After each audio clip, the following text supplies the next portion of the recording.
In a world where hopium and common sense collide, starring the CryptoKeeper and BlockchainCrusader. Welcome to Debate Crypto.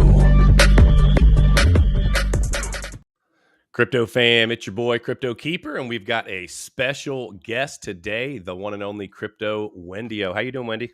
Good morning. Well, it's 10 o'clock for me, but I'm good. How are you? That's okay. We can say good morning, good afternoon. We've hopefully got people all over the place watching. I am doing well. Crypto fam, just as a just so you know, Miguel might be here. He might not. It's kind of like the market might go up, might go down, right? But we'll pull him in if he does get done. He had kind of a last second thing come up. So yeah, just as a reminder, tomorrow, December 23rd, we are giving away $500. All you have to do is be subscribed to Debate Crypto. So it's super simple. We're just doing a random thing tomorrow, or a random drawing tomorrow. So all you got to do is be subscribed. So make sure you do that. And all of Wendy's information, I'm sure there's a good chance you guys are, if you're following me, you're probably following Wendy, but her information is down below in the description. So without further ado, let's get into it. So before we get started, Wendy, I don't know if I've told you this before, but one of my very first, when I first got into TikTok, one of my very first TikToks, I don't know if you saw it or if I don't think I tagged you. At any event, I think you saw one of my TikToks and you were like, hey, go follow this guy. And I remember joking with my wife when I first started the TikTok account because she was like, listen, you're 37 years old. A TikTok, like really? You know what I mean? Giving me crap. And I think it was the first or the second night that I had posted something. You said, hey, go give this guy a follow. And I was laying in bed and my phone's like, bzz, bzz, bzz, and I'm like, TikTok. I'm like, what's going on here? So I'd like to officially thank you for my entrance into the crypto Oh, that's space. cool. Well, if I see something good, I'll like well, TikTok is different and I will like help promote it. I don't want to Yeah, say promote, but like just be like, hey, this is like good content. Because yeah, I can't do everything. Like I get some people are like, look at this, look at this, look at this. And I'm like, well, show me, tell me why I should look at it. So right. sometimes it's hard to put out information because it's like some people want information, like so much different information. I'm just like, I can only do so much. I can only do Yeah. so much. Well, I can only imagine. I mean, I know just in the little bit of time that we've been doing this, we've grown pretty fast. But I mean, when I look at like your numbers and everything, I can only imagine how much you have on your plate. Not to mention the fact that like this is what you are doing full time, and you're doing, if I'm not mistaken, you're doing content type related like marketing stuff for other companies. Is that correct? Yeah, sometimes I do sponsor content on my channel, like on my YouTube, because Yeah. it's super easy to disclose. Like, of course, anytime we do anything that's paid for, we disclose it, but we do that type of stuff. I've done like marketing strategy for clients, for companies, kind of help them talk to them about like, do this, do that. So I used to do a lot more consulting, but now I do mostly just, making content because I enjoy making content more. Yeah. And sometimes like crypto companies are not the best at marketing. They're not the best at things. So Yeah. it makes it kind of hard. Like I tell people all the time, I'm like, dude, do you have like the first thing you need to do, your company needs to do is start a TikTok, Right. hire an intern, hire even a content creator just to make like education related content either about your project. And Yeah. you don't have to talk about price. You can talk about the utility. And I talk a lot about use cases and utility on my Yeah. channels because I think that that's important because one of the things that I really believe in is price does not equate to utility. Like Yeah. it doesn't. Like there's so many projects that have really good use cases and they have really great ideas, but at the end of the day, they're small businesses, they're entrepreneurs, so sometimes they don't always do well. Yeah. But at the same time, if you're watching this, start a TikTok. It's great. You can recycle that content continuously. But anyways. You heard it here first. So, Wendy, let's jump into the crypto markets. Today, guys, we are not going to be doing like an interview, deep dive into Wendy's life. We already did that over on TikTok a while ago. We're going to jump into the markets. I've got some interesting stuff that we want to bring Wendy's way. I've heard a couple things from her and from some other people. I'd like to hear her take on it. So let's kick it off with this. And this is what a lot of people want to know. Are we going to have a Santa rally this week? I don't know. To be honest with you, like, cause I just finished my daily video. We're in like a really tight consolidation range and we need to break out. And are we going to break out or are we going to break down? Right now, it's telling me we're going to break down. However, it's Bitcoin. Bitcoin generally does the opposite. We also saw the president of El Salvador step in and buy some Bitcoin. Anytime that man buys Bitcoin, it's generally the local bottom. He's really good at what he does. Yeah. So me personally, I'm looking for more key areas. And one of the strategies I've been using a lot lately is breakout trading. And the reason why I like to look towards breakout trading is I like to identify important areas of support and resistance. I want to see if we break above it or if we break below it. And that's going to tell me which way what the market is doing. And it's also going to tell me, should I buy altcoins? Should I invest in this? Should I sell? Should I take profit? So that's one of the strategies that I've been doing. And the key area for me is like $50,000. That's also kind of close to where the EMA 200 lies.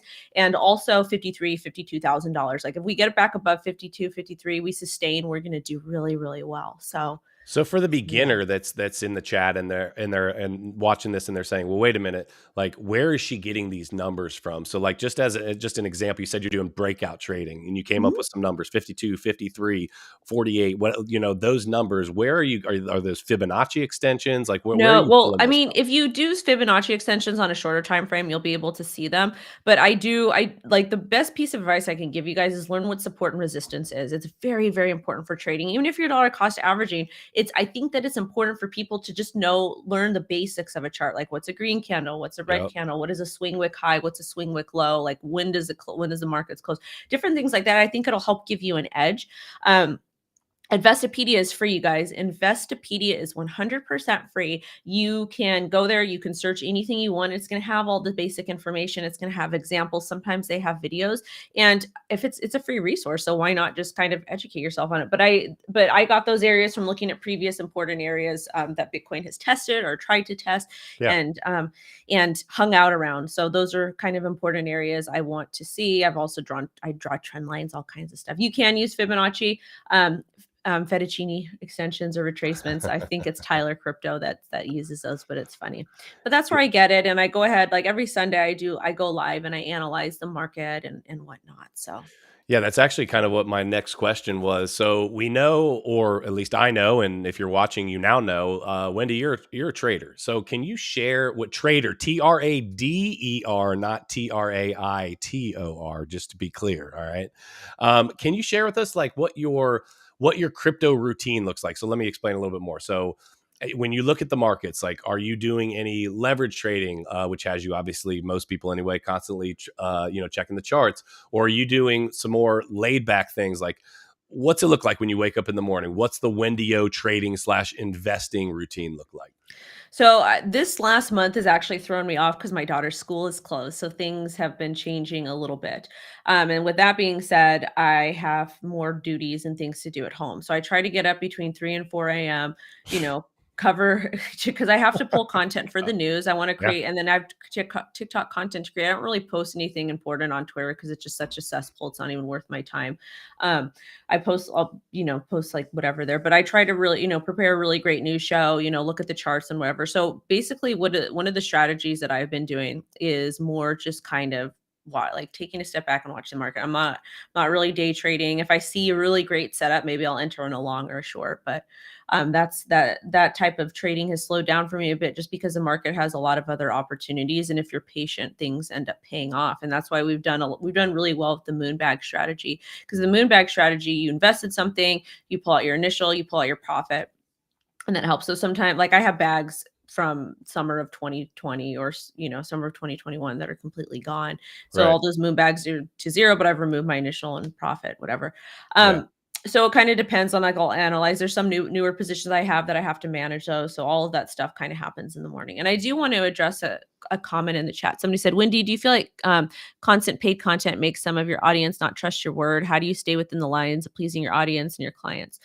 So this is an important thing to note, because a lot of like marketing and disclosed sponsored content is very taboo in crypto. So I feel like it's Yeah. important to address it. So I have a vetting team that does, like, any client that we take on, whether we do sponsored content or whether we do paid consulting, we have a vetting team that goes through. We get a lot of inquiries a month, and we generally only take, I think we take like 10 out of the whole entire month, 10 or 15, something like that. But we make sure that they're legitimate. We do our best to kind of whatever. A lot of times we set up calls with these people and we discuss about, about different options that they can do.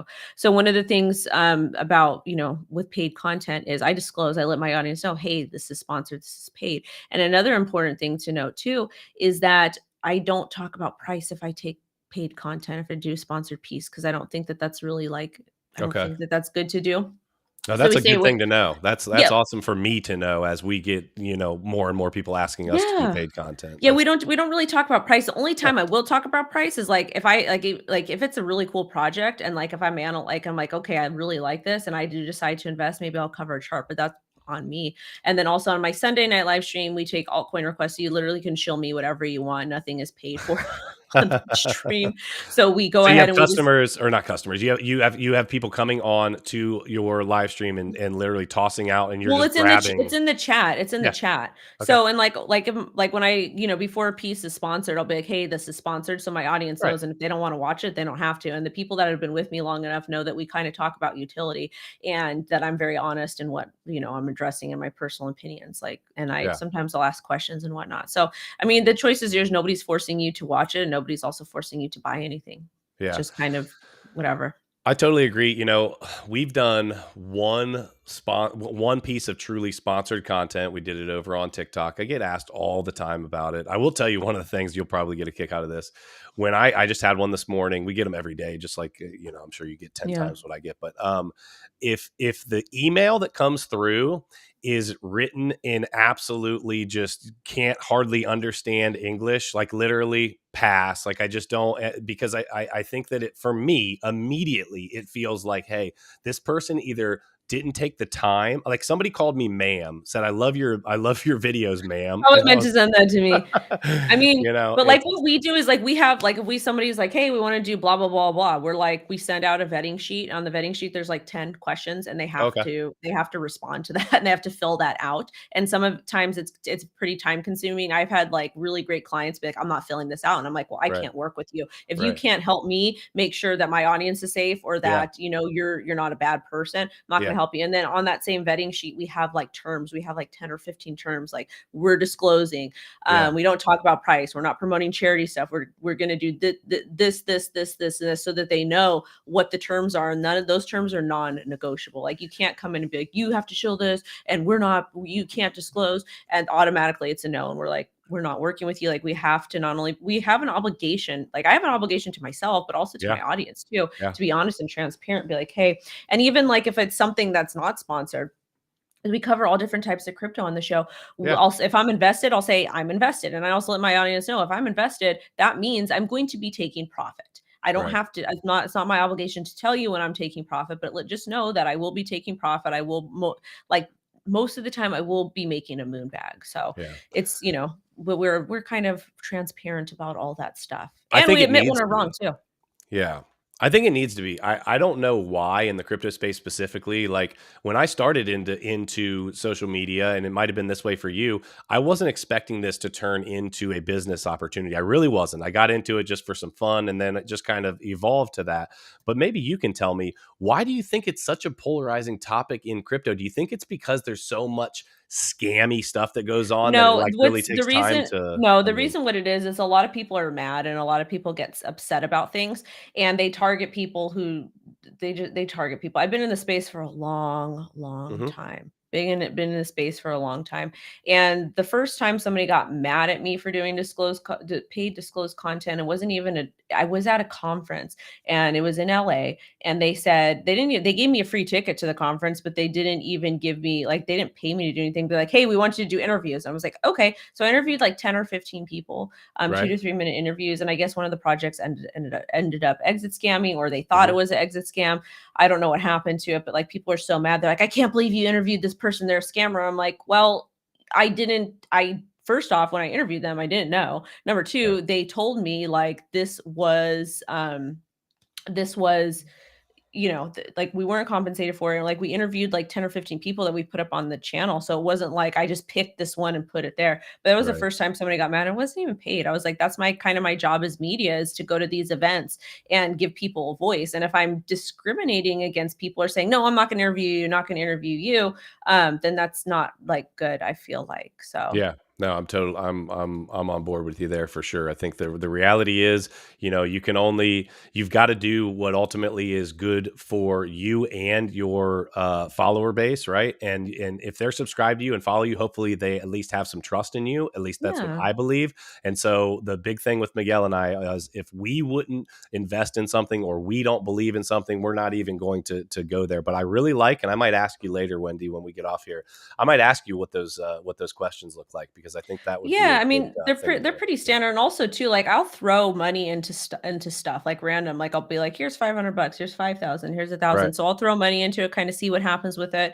Yeah. um, and play around with it too. So, and that's what I'll do. It kind of depends. Like I don't give like a timeline for Right. that, but we invest in a lot of things, and that's part of crypto is we take a lot of risk. And I've also lost a lot of money. And I also want to remind people for a long back in 2019, I believe, Matic had somebody pull. I don't know if they pulled liquidity or they sold a bunch, they dumped on the market. It looked like an Yeah, I remember insider that. job, but Uh-huh. people were like, Matic is a scam. And this was back in like 2019 or something like that. And they fudded the project. They fudded. Crypto Twitter was so toxic and so terrible. Yep. But if you look at Matic, it's one of the top performing assets of 2021. That's a The fact. technology they have, the stuff that they have is absolutely amazing. So it's very interesting to see the community call what they call scams, what they determine. It's more so like one person creating FUD and causing drama. But I will never Yeah. forget that with Matic. I will never forget that because I had them on my show and I did an interview and asked them. And I felt so bad for the team because they were so upset. They're like, well, this is our project. We love it so much. Like we love our community. We're trying to do a good thing. We don't know how this Right. happened, but the project's still around, it's still building, and Yeah. sometimes stuff happens, people are able to redeem themselves, so it's kind of that's why we don't overinvest in things too. So Yeah. there's No, that. I Matic is absolutely ripping right now. So It that saved actually like kind of that's like holding it's holding my portfolio up for the Oh, most is part, it? to be honest. Yeah. I took a Yeah, bunch of profits in Matic and actually got out of it a while ago, and now I'm like, man, maybe I shouldn't have. Maybe I should have left a moon bag in there because ultimately, I got in. I don't even remember what I got in at. Maybe 20 cents or something like that. yeah, I Like that, think I got in at like a penny or 2 pennies. I might have sold at like, I think 40 cents. I don't even know, maybe 14 cents. I don't even know. I'd have to go back and look Yeah. because it's been so long. But whatever I have is just sitting there. It's just Right. sitting there and I'm earning passive income on it. And I do that with a lot of my bags. And sometimes most of them end up going to zero, but at the same time, that's a risk that I'm willing to Yeah. take and be That's like, no, okay, I love the moon bag idea. It's yeah. fantastic. It's worked really well for me also. So I am on board with that. So let me ask you, Wendy, one of the things that I saw, I don't remember whether it was a video or a Twitter post. I'm not sure what it was, but I thought that I heard you suggesting that either we're not going to have, and I'm not going to say this right, so you can correct me. I thought I heard you say either we're not going to have a bear market or it's not going to be like the traditional bear market. I can't Mhm. remember which it was. Can you talk to me about that?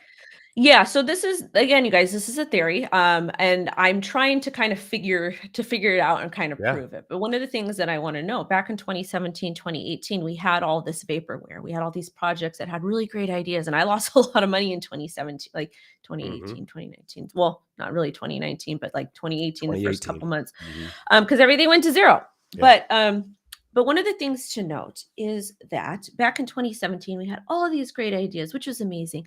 But at the same time, a lot of the stuff ended up going to zero. But we didn't have protocols that actually work. We had Cardano, but Cardano really wasn't what it was today. And I mean, some would argue that Cardano is still not completely built out. There's a lot of other ecosystems that were just kind of not built out. But today we actually have fully working DeFi. Like back in Yep. 2017, 2018, if you wanted to trade, you had to go on Coinbase. They didn't have crypto.com wasn't up yet. I think they called MCO, which was formerly or Crow, which is formerly Was it? Yeah. MCO. MCO. Uh huh. I think Yep. they called that a scam too. Everybody calls everything a scam like all the time. Like everything in crypto is a scam. So it's so hard. It's like what is legit? What is not legit? Like so I don't know. But anyways, we have NFTs now that are actually functioning. Right. Prior, we had crypto kitties, and those just clog the network up. We Hmm. also have all these actual DeFi protocols where we're able to earn passive income. So we have a lot of money locked up in NFTs and in DeFi. So I feel, and like with all the different loans and all the staking, farming, pooling, whatever it is. So I feel like if we do get a bear market, it's not going to be as bad. But at the same time, I do not know. Like I do not know, Right. but it's just kind of a speculation that I do have because we have a lot of money that's kind of locked up in the market. Smash the Okay. like, guys. So, okay. So in relation to that.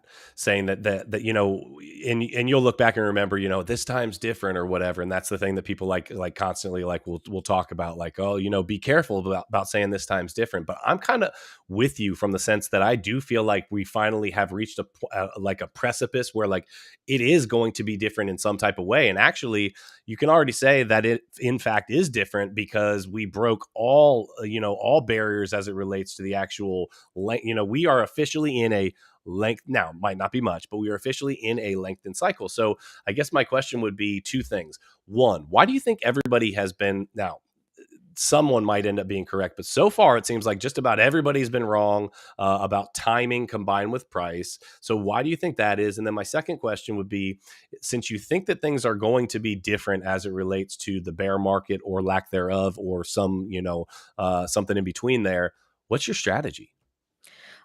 My strategy is continuing to take profit. Like, I could take a lot of profit, I put it into stable coins, and I just kind of let it sit and set it and Okay. forget it. I don't use any of the crazy DeFi protocols for my stable coins. I generally, those are for the alts, for the moon bags, because I don't care what happens to those. But I'm just like, when I'm in profit, I take profit out and put it into stable coins. I'm earning passive income. And people get mad. They say that it's stupid. I've been called all kinds of names by doing that, but it works for me. Will I make less money than you? Haters. Yeah. Maybe. But am I gonna sustain myself? Yeah, I'm gonna be sustained. So Yeah. So you're saying that, let's say you use UST, right, which is Terra's stable coin. You're saying that you don't do anything with your stable coins, like for instance, like Anchor Protocol is giving 20% on UST right now. That's not something you get into. You only do the DeFi protocols as it relates no, to your no, no, moon no. bag. When no, yeah. So for for most of the crypto projects, like the altcoins, I Uh-huh. some of them I do use DeFi protocols to stake them Okay. because I don't care. I'm okay with the risk. It doesn't Right. whatever. But like with the stable coins, I want to use something like Celsius, FTX US. I Okay. don't use Anchor. People like it. I don't use Nexo, but people like it. Okay. Um, Gemini, like those platforms, I'm okay with that. Okay. We're trying to feel our way through as we move forward, like what we want to, with our capital, because I think one way, Miguel thinks a little bit different way. Obviously, we're not commingling our personal capital, but now with the business, we've got some stuff where we're like, hey, we could do X, Y, and Z, and we've got our academy and all of these different, moving parts going on. What would you say to we've got a number of new people that are in our Debate Crypto Academy, and we are all about education, education, education. We educate people on the front end so they can make better decisions, right? We're not giving financial advice, obviously, any of that. But ultimately, what would be your take on, I don't want to call it advice, what would be a little bit a drop of wisdom that you would give to somebody that's pretty new in the market that got in towards the top? Because we have a number of people in our academy that got in genuinely at about the top, and now they've been sitting in, underwater positions for a little while. What would be your knowledge or a little bit of wisdom that you might pass on to them? Say the middle part again. I was typing something. No, you're good. You're good. So basically, all I'm asking is that we have a lot of new people to Mhm. our academy, and there's a number of them that are in the chat right now, and a couple of them are in underwater positions. What would be Okay. just kind of your wisdom that you might drop on them to make them, kind of just give them a little bit better outlook, maybe? So first and foremost, what you need to do is if you didn't take profit and you're down a little bit, it's a terrible thing to happen. It's not a fun thing. It's happened to me in the past before. Sometimes I wasn't quick enough to take my initial and create a moon bag, stuff like that. Also, too, what do I consider to be a moon bag? It doesn't matter if you have one coin as a moon bag, a million coins, 10 coins. All of your personal finances are completely different. Hmm. So whatever, like when a project is up, there's a good rule that some people like. Some people like to sell half on a double, sell half on a triple, remove your initial investment, remove some profit, and let the rest ride. So that's completely up to you. You guys do what is up to you. I don't know what your finances are. I don't know Right. I don't know any of this stuff. All I know is that you can improve your quality of life, but you have to pay attention. And this is not a get rich quick scheme. One Mhm. thing I would do, I would take a step back. I would reanalyze. I would create a trading journal or investing journal. and I would create a bullish scenario and a bearish scenario. And this is why I talk about understanding to read basics of charts so you know which way the market is going. Dollar cost averaging is great. I like dollar cost averaging for Bitcoin. However, if you're going to dollar cost average into altcoins, please understand there's risks associated with that. Just because you like a project doesn't mean it's going to go to the moon. Yeah. Just because you think this is going to be the next Bitcoin, whatever it is, doesn't mean that it's going to do that. So if you're investing in an altcoin, there's risk associated with that. Yeah. Bitcoin, there's still risk associated with it. So if you want a dollar cost average, that's completely fine. But understand when the real bear market comes, if we in fact do get one, a lot of altcoins are going to jump 80 to 90%. So create a bullish plan, create a bearish plan, and kind of use that when we're in market downturns. Yeah. I think too many times, I was talking to somebody about this earlier a little bit, and I like your take on that. It's ultimately you're saying, hey, get yourself into a position where you can be essentially playing with house money a lot of times, right? Which is what your moon bag is. You're saying, hey, I'm taking out what I had initially, and now I'm going to put in something that I'm comfortable with ultimately losing. And then that allows me to take some of the stress and pressure off. I think too many times people come into the market, and this is just a personal opinion of mine, they come in and they want to trade because trading's sexy, right? So Right. Wendy, you're all about trading. That's a huge part of what you do, but you're really good at it and it's been successful for you. And I think too many times people that are new to the market come in not understanding anything about the market and aren't prepared to invest in themselves to learn how to trade and learn these markets and learn some of the vocabulary. And so I think what ends up happening is they are in an underwater position. They're at some sort of a loss, and they want to essentially trade themselves out of that loss. Like, oh, I'm immediately going to move into something else. Don't And do I think it's that. a terrible idea. Don't do that. Unless you know how to trade, don't do that because you're Yeah. not going to be able to time the market. Like people are like, I bought the Yep. top, I bought the bottom, this didn't age well. And that's actually really stupid. And the reason why it's stupid is most traders understand, like I like to utilize ranges. I like to utilize support and resistances. I create ranges. That's what works for me. And I play inside those ranges and I look for a breakout or a breakdown. If you are down money, wait, take a step Patience. back, reanalyze what you're doing, and do not make any rash decisions. If you're hungry, if you're tired, if you're sick, if you have Mhm. something personal going on, if you're feeling emotional, you don't have to do anything. No action is an action, and you're going to get absolutely wrecked. There was, I was in this No project. action is an action. Is that what you just said? I love it. Yeah, I love it's it. That's true. great. So I was in this project called Kin back in 2018, very beginning of 2018. Excuse me. I wanted to buy it because I thought it was going to pump like crazy because that's when McAfee RIP was pumping all this stuff. Things were like Right. super crazy. Yeah. Yeah. So I bought a bunch and it didn't move after like 24 hours. I was like, this is stupid. So then I panic sold at a loss. I took that and I bought, I think, OMG. And I was waiting for that to pump because for some reason I thought that this was going to pump right away. That didn't pump. So I set an incorrect sell limit, like below price. So I lost like a bunch of money by doing that. And that's because I was investing and I was trading when I was super emotional. And Yeah. it's never going to work out well, ever. Yeah. Emotional trading. And then I think greed is the other one that I always talk to people about because I'll use an experience of mine just from earlier this year. In May, I had a game plan to do essentially what they say in the stock market, sell in May and walk away. And I was just going to literally take a break. I had a ton of freaking profits. And I was like, you know what? I'm going to take a large amount of profits here, especially in my ETH with my girlfriend ETH. I've done very well with her. And I saw it hitting about 4K, I think it was at that point. And I had a game plan to sell a bunch at that point. Well, you know what happened?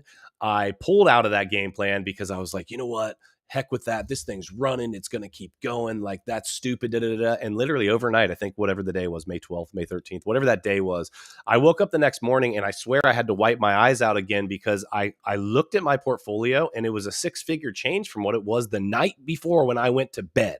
And I was like, wait a minute. I'm looking at the numbers. Hold on a second. Let me get that out of my Was it a positive change or negative change? no, it was negative. That was the May dump, right? And I had full on plans to take a ton of profits. And so I tell people this story because the reality is that game planning is huge and the game planning helps take some of the emotions out. The game planning helps take some of the greed out because if you can actually execute on a game plan that's profitable for you, that makes sense when you're not emotional, it's a win. It is a win, but it's hard to do. It's really hard to do, I think. I mean, It is hard to do, but at the same time, I'm going to tell you a story.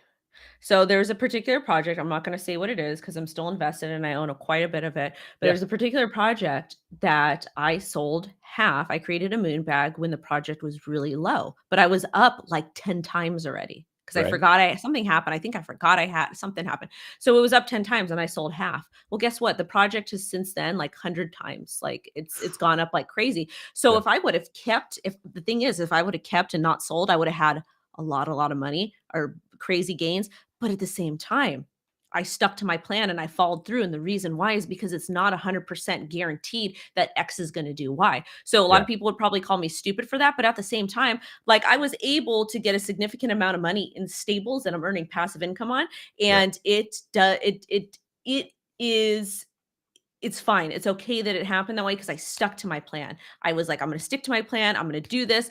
And you guys are funny in the chat. So yeah, I could have had a lot more money, but at the same time, I'm comfortable. And if that bag does go to zero, which I don't think it is going to, I'm going to be okay because I went ahead and I removed my initial investment and everything else, and I'm up like quite a significant amount. So it does hurt when you take profit.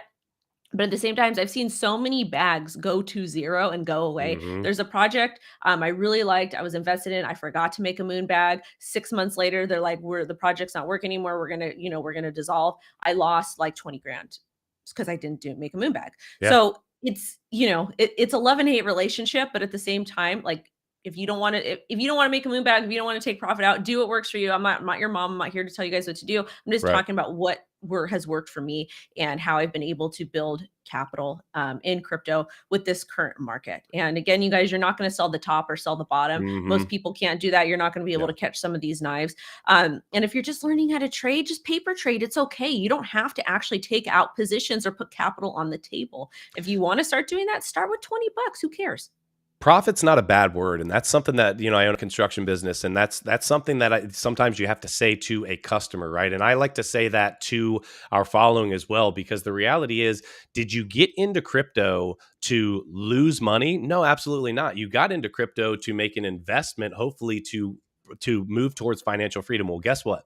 Financial freedom doesn't happen until at some point you take profits. Now, here's the thing. That doesn't mean you have to take profits the way that Wendy's taking profits or the way that Nick's taking profits or the way that anyone Do what else is works for taking you. profits. Yes. And I think that listen, if you have a schedule that is such that, and you know how you are emotionally and how you think and how you act and all, if you know that you just need to be disconnected from the market, but you want to be in the market, then you put in an amount of money that you are willing to just forget about essentially for the next 10 years or whatever. And that's your game plan. If that works for you, I'm gonna fantastic. Nick, I'm gonna have to argue with you on this. Okay, let's get it. Okay. I'm going to argue with you and I'm going to say crypto is different. Crypto is like uh crypto is I'm sorry, I'm like all over the place right now. Crypto is amazing, but at the same time we're super young, we're super early. So if you're Yep. keeping money in anything outside of Bitcoin, if No, you're no, no. keeping Yeah, I money should have in clarified Bitcoin and yeah, ETH. Other I'm than like if that. I mean like cuz there's still risk associated with that Oh cuz yeah.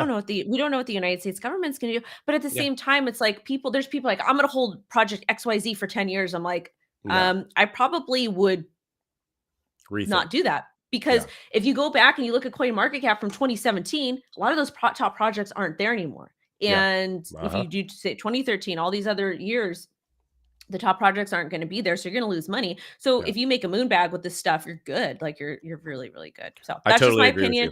you. No, I'm not your mom. You guys do whatever you want to do. If you think I'm an idiot, that's fine. But I just have lost so much money. But I've made more money being conservative.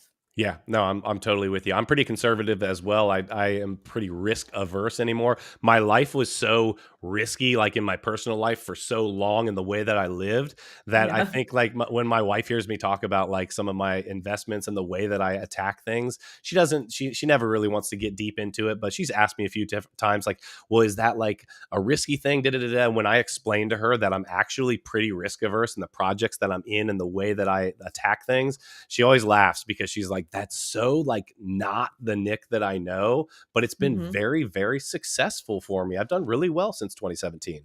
Yeah. So let me ask you this, Wendy. One of the big polarizing topics is deflation, inflation, right? You've heard obviously Ben Bitboy talk about that. He's on the deflation narrative. I actually somewhat agree with that idea from a standpoint that I just can't see any other way we're going to get how we're going to be able to continue to stay the world reserve currency. Tell me what your take is on what, financially, our country, our economy. What do you see, where we're at now versus where we're headed? this is a scary, I'm like, this is a scary topic. You guys, I can be your mom if you want, but don't blame me for your poor financial decisions, and don't invest anything that I invest in. Do whatever it is you want to do. Shout out. Hey! Hey. Woo! What's up, Miguel? You're muted, by the way. Anyway, continue, Wendy. We're gonna act like he did. What's but up, guys? Sorry. Let me tell you something. My hair is a mess too. Oh my god. So as far as like inflation, deflation, all this crazy stuff, I don't know what's going to happen in the future. All I know is the United States is printing money like nobody's business. It's a scary thing. I want to say that, Miguel, you're from because I think that we spoke before. Where are you originally from, or you have heritage from? I'm from Cuba. Okay. Yep. So places like Cuba and different, like Venezuela, different places in the world, you see a lot of inflation. You see a lot of craziness that happens. Yeah. Like the United States is kind of on its way to that. And it's scary because you see people in other countries and other places suffering and from like severe poverty and all this turmoil. And it's like the United States is literally witnessing stuff like that happening, but we're not taking, it's like we're not taking steps to prevent it. We just keep printing money. And the reason why they keep printing money is because they're just trying to avoid like a crash, but a crash is coming. Like you can't have people out of work the way you are. You can't have all these strict, like it's just absolutely crazy. Like so much money went to corporations, so much money went to big businesses, not to small businesses. And in America, small businesses fuel they fuel the economy, and it's a good thing to do. Like good thing to do is to support small businesses, and people refuse, like the United States government refused to do that. We have people like Elizabeth Warren, and again, you guys, it doesn't matter about blue or red. It literally, I'm straight down the middle. We have people like Elizabeth Warren mad at grocery stores for raising prices, but paying executives and paying whoever the heck high salaries. They were doing that anyways. It's a private business. They're allowed to do that. It sucks. Yep. Yeah. But at the same time, they're allowed to do that. Why are we taking from them? But let me ask you, why are taxpayer dollars not going to support schools for positive education? Why are they not going, let me rephrase that. We have taxpayer dollars going to schools to help fund them. Okay. We also have taxpayer dollars going to government officials to fund them. Why is it that government officials, school admins that are supposed to be public servants are getting these crazy salaries? They're getting paid all of this money when their job is literally to be a public servant. And it's all funded by taxpayer dollars. So guess what? If a grocery store wants to charge $100 for gas and milk, does that suck? Yes. Can they do it? Yes. But at the same time, we need to kind of look and to see what's going on. We need to see what our government's doing. We need to follow the money and pay attention to that. And the governments, they are legalized cartels. And it's just very upsetting to see that they get to do whatever they want, but they're crushing capitalism. And a lot of people have this misconception that capitalism is this bad thing, but that's kind of what America was built on, was capitalism. Like my family, when they immigrated here from Sicily, they came here for a better life, like in the early 1900s, because of all the crazy stuff. My family on my dad's side, they're Jewish. They came here to escape the crazy things that were happening. So they came here for better quality of life. And the fact that people are like mad that other people are starting businesses and those businesses are thriving, to me, it's just kind of crazy, because like, there's so many opportunities for so many different people from all over the place. Like I have a lot of friends that came from Mexico. They immigrated to the United States and to improve their quality of life. And I think that's amazing. I love to see them hustle. I love to see them start businesses and thrive. I think it's absolutely amazing. It's a beautiful thing, because these people, they're able to come to the United States. They're able to make a decent, livable wage. Well, that could be argued, but they're able to send money back home to their family, is what I'm saying. And, kind of whatever it is. So the moral of the story is entrepreneurship is cool and capitalism is cool to an extent. Yes, there needs to be checks and balances, whatever. But at the same time, I'm more concerned what the government's doing. I'm more concerned what our schools are doing, because our schools are getting taxpayer dollars, and the schools are not using taxpayer dollars to educate our kids about personal finance. Yes, it is a parent's job to do so. But when you're in a country that's full of immigrants, sometimes personal finance is not necessarily a thing that's taught about. It's a very taboo subject. But that's on purpose. I genuinely believe that's purposeful. We've talked about this before, that ultimately, the reason that personal finance isn't taught the way it should be is because, listen, here's a great example, and I don't remember where I heard They this, got to but keep creating more debt slaves, bro. well, yeah, no doubt. So look, so an 18-year-old can't get a $10,000 private business loan, right? A loan to start a private business, but they'll give you $200,000 worth of loans that can never be forgiven or go through bankruptcy. That is ultimately funded by our federal government. It is a freaking crime. I don't know how else to put it. I think that it is absolutely wrong. It's crooked. It's sideways. It's whatever you want to call and it. the government student loans is the reason why colleges are so expensive. If you look past the last 30 years, why colleges keep getting more expensive is because colleges know they can literally raise their prices to whatever they want it to be, and the government's going to give out the loan for that. So it just keeps increasing. College prices are never going to go down for that reason. So Wendy, I wanted to ask you, when we're talking about inflation and the money printing happening here in the United States, do you think the United States could possibly stop this inflation, create some level of deflation, and restabilize the dollar, or is the dollar on its last legs dying? I'm like, how? I just don't see how, because I want to, and please correct me if I'm wrong, but didn't we print like 40% of the money supply this last year? Something ridiculous like that. How can you fix that? How can you fix that when Americans are out of jobs? And there's lots of reasons for that. It's a whole nother topic for another day. But it's like, how can you fix that? You're just printing more money. You're giving it to the people. You're giving people $1,200, $600 stimulus checks to keep them quiet and appeased. When I was really poor, I'm like, yeah, $500, $600, blah, blah, blah, blah, blah. Like, I don't know. All I'm saying is that I don't know. I just don't see how they can fix it in any way, shape, or form. I agree with that as well. So Nick Miguel believes agrees we're with going to that. see some deflation. Yeah. So I don't let me think just throw this idea out there. I believe that there is. I think that the U.S. not being the world reserve currency is going to screw the rest of the world also. And so I think that at some point, I don't know how it's going to happen. I don't know when it's going to happen. I'm not an economist, right? So I just want to tell you my thought process. My thought process is, if they're actually able to cut off some of this massive printing, I don't know how we're going to get there, right? Because I don't have a lot of faith in the agenda at hand right now. But if we're able to put that to a stop, here's the then I think we could head towards stagflation. And that's the first part of the problem. Listen, even if we're able to do it, we are going to have years of problems as a result. So that does, whether we start to move towards hyperinflation, whether we deflate for a while for the greater good, if you will, we're screwed for a little while. I truly believe that. I don't think there's any getting around that. I think it's just going to be, okay, how are we ultimately going to get to the end result? And I think the end result, ultimately, I believe that everybody on this panel will agree with this. The end result is, how do we set up the people to move over to central bank digital currency? How do we set up the people to change what they know right now as our everyday currency to something that maybe they don't understand quite as well, and we can manipulate it? Well, what they want to do is they want to go ahead and push this out, and then what they want to do is they want to have people go to, because I did a whole series on the US digital dollar. I was tracking it. I had experts on all kinds of stuff. What they want to do is they want to just integrate this. They want to integrate the US digital dollar, and they want to send people to a freaking post office to get education on this stuff. Have you gentlemen been to a post office recently? The line is long. There's it takes hours to get your passport. How in the actual F are they going to provide education in a post office? Some towns you have to drive outside of the town. It's just it's, to me, it's crazy. And so my idea was, let's integrate this into pharmacies. Why would we integrate it into pharmacies? Well, pharmacists and pharmacy technicians are trained in HIPAA, patient privacy. So they understand how important privacy is. On top of that, they have, there's capacity to do it. And there's more pharmacies than there are post offices.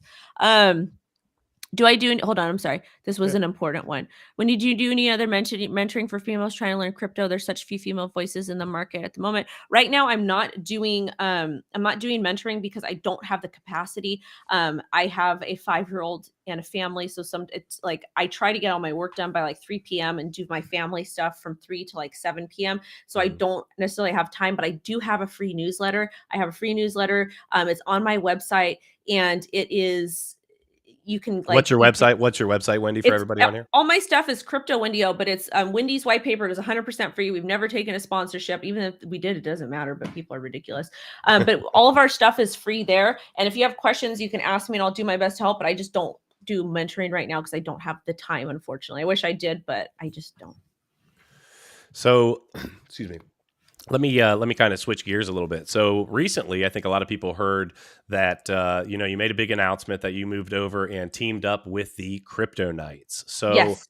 my question is this. So talk to us about why you wanted to move towards working as part of a team as opposed to running solo dolo, as if you will. The reason why is because I have a Telegram chat and we have like 2,500 people in it, Uh-huh. but I'm also doing a lot. Like I was doing a lot of work and they're posting charts and talking to people. It is hard for me to manage all of this stuff. I have people that are helping me, but I don't have a big team of people that are helping me. So it Right. gets really, really hard. So when I'm in a group with the other influencers, it makes my life a little bit easier because if I can't answer a question, because I don't have time to be in a Discord, I don't have time to manage a chat. Again, Right. I'm making content. I generally I'm up at like 3 to 4 a.m. I'm making like today I did 2 TikToks and I did my news video, which I'm trying to upload right now too. Because I don't have Okay. like a team that helps me do all that stuff. But it's like I can't sit in Discord all day. Like it's either I'm Yeah. making content or I am doing all this stuff full time. And if I was trading full time and I was doing all the other I'm still doing different things, but it's like if I was to make that my full-time thing, I still wouldn't have time to manage a Discord and whatnot because I want to just kind of focus on, my investments and what I'm doing. So I do my best to multitask and be as many places as possible. And sometimes I fail miserably, if that makes sense. So Wendy, I wanted to that was a good question, a good answer. So I wanted to ask about NFTs and with the state of the market, right? With the market being extended, I know I came into the interview, so I don't know if you guys talked about this or not. But with the state of the market, things being extended, Bitcoin, Ethereum, all these coins not being where they are, do you think that NFTs and the metaverse have shifted the attention of the average retail investor away from these top tier projects and more into these NFTs because they're more of a shovel to be able to mine gold, right? That's the new gold rush now. So this is the thing with the NFTs. Like NFTs are awesome, but what a lot of people are using them as they think that they can get rich quick. Like I'm seeing Yeah. that's Yeah. all over TikTok is NFTs. And Facts. I'm gonna say something that's not necessarily, well, I don't care. I'm gonna say it anyways. And the technology behind NFTs is to prove ownership. It is to obtain royalties. It is to Yep. cut out the middleman. It Mhm. is for small creators. It is for the underdogs. It is for people that need to provide ownership that they own a specific thing. There's a land, like for example, my family on my dad's side, on I think it was my grandmother's side, they came from Romania. Well, Romania was decimated during the H.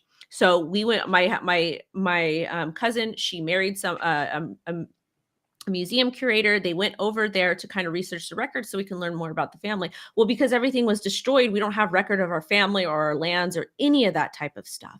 So if we had NFT technology, we'd be able to see, hey, these people own this land. Like we'd be able to see it, it'd be all transparent. This goes for places in South America, like all over the place, like China, like all different places.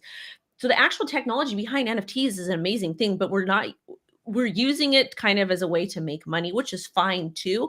But at the Right. same time, I view NFTs as something different. Like, yes, I do dabble and trade them a little bit, but I'm not like super. I don't know. I feel like there's a big misconception with NFTs and the actual use case behind it. Yes, you can make money. Yes, you can trade them, but at the same time, the actual use case behind NFT are amazing.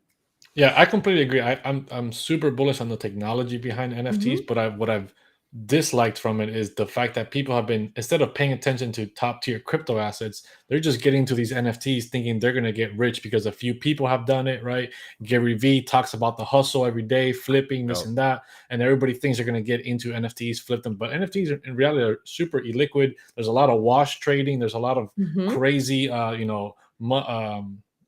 is it, money laundering happening with NFTs as well. So a lot of people get caught up in this thing about getting rich overnight with NFTs instead of, hey, maybe if you would have educated yourself in what Ethereum is, what smart contracts are, and all these other top tier projects, you'd be making a lot more money versus people are focusing on NFTs and metaverses in the way that they really shouldn't be. Metaverses and NFTs should be a side thing, but the real investments, I believe, yeah. in my personal opinion, are the crypto assets. We've Yeah. Yeah, I mean, like that's the thing is like a lot, and like with NFTs, the market's different. Like a lot of times Mhm. you're holding NFTs for like 3 to 6 months and then it pops off. And you see all this Right. crap on TikTok. Like you see all this stuff on TikTok and people are like, oh, blah, blah, blah, blah. No, a lot of times these people are like manipulating. They're not actually selling it for this. It's super easy Mhm. to insert Yep. element, all that type of stuff. NFTs are they're a long game. And Yeah. I don't think people understand that. Yes, you can flip. Yes, you can be successful, but you're going to spend a lot of time in Discord. So you're going to spend a lot of time researching, a lot of time in Discord. It is not like this. And that's the same with trading and investing too. Like one of the strategies I've been doing, like I've been tossing capital into like different pre-sales for NFT, metaverse, game, play to earn, stuff like that. Because I think that that's the future. However, there's going to be a lot of those projects are not going to they're not going to do well. And that's okay. That's a risk that I'm willing to take. So there's different things that you can do and there's different use cases, but at the same time too, it is not super easy. It's really, really Yeah. not. Yeah, that's the biggest thing is that a lot of new investors jump straight into the NFTs and the metaverse stuff and don't even know about crypto because we've spoken to some people Yep. about it and they're like, oh, I don't know anything about Ethereum. Oh, I don't know Right. anything about any other cryptos. I just bought these NFTs. I just knew I had to buy it with ETH, but I don't know anything that is doing or They nothing don't know behind the about the gas technology. wars. They don't know. And like Yeah, what's they don't going to know happen is nothing. Exactly. I heard somebody on TikTok, on crypto TikTok, and I have to go in 7 minutes, guys. I'm Yep. sorry. We got you. I No talk a worries. lot too because I'm No, you're good. ridiculous. But a lot of people don't understand. They do not understand that someone was like, I'm earning passive income on my NFT. And there's some NFTs you can do that with, but it's like one of the the projects she was talking about wasn't even a passive income NFT thing. Like it was just kind of ridiculous. Like, I don't know. There's just so much misinformation there. And it's important to know what chain you're trading on. And it's also Yes. important to note safety mechanisms. We're seeing a lot of Bored Apes become stolen. It also makes me wonder, Wendy, if indeed, and I don't think this, but if indeed we already hit the top, right? It would then make me question, was the blow off top actually the NFT craze, and the meme coin, right? So like if you look at the meme market and the NFTs and how much money was just absolutely tossed in there, again, I don't think we hit the top, but if we did, I would argue that a massive amount of what would have been part of a larger run got eaten up and swallowed up by the NFTs and some of those meme coins. I don't know. I actually want to kind of argue with you on that and say no, because I feel like the NFTs are actually propping Bitcoin up. The fact that we have so much money in crypto that is just kind of stagnant, that's in the market because of NFTs. I Nobody's think they're moving or propping seeing ETH them. up. Why would they be propping I Bitcoin up? I think that it's the entire market. I really feel like it is the entire market that's Just helping keep it. to You're prop saying up. just keeping people's eyes on the market because I that's a feel like greater so. part of the market. Okay. In a way, it's kind of hard to explain, and I don't have data to support this, but I just know, like, if you go on CoinGecko, you can see all the capital that's locked up. You can see all the Yeah. capital locked up, and That's a good point. even though it is locked in Ethereum or whatever other chain or in these NFTs, it's still in crypto. It's still part of the crypto cap, like the entire crypto cap, which is good. Yeah, no doubt. It Yeah, definitely has more eyes on that it. asset, I that part of definitely it agree with that. is good. Yeah, Yeah. but I do think NFTs have been a big distraction for a lot of retail investors. Instead of Oh, yeah. putting their money into crypto assets, they've been buying So, NFTs left and right. Wendy, I know you got to get going here in just a second. Let me check. Do we have any super chats? Let's see here. Actually, we do. Let's see here. Pair character. What? What? Hold on a second. What is? Oh, was this a I super? think Was it's a this a super super sticker. sticker? It says pair character stretching his arm forward, raising his thumb up. I think that was a I don't know why I it think says that it was a instead of super showing sticker. Why does it just show it to me? That's great. it. Wendy, listen. Thank you very much for coming on. We really appreciated having you on. I love talking to you. You're great to talk to. Very knowledgeable, guys. No, you guys. Yes, it's us. Not really. But hey, we have 130 people in here because the one and only Wendyo is in here. Guys, each and every one of 100%. you, we love you guys. Wendy's information is in the information below. If you guys aren't already following her, obviously do your thing there. Wendy, thank you very much. Crypto fam, if nobody's told you before today, we love you. We hope you have a blessed Merry Christmas. And until next time, hodl. Like it's hot. We'll see you soon.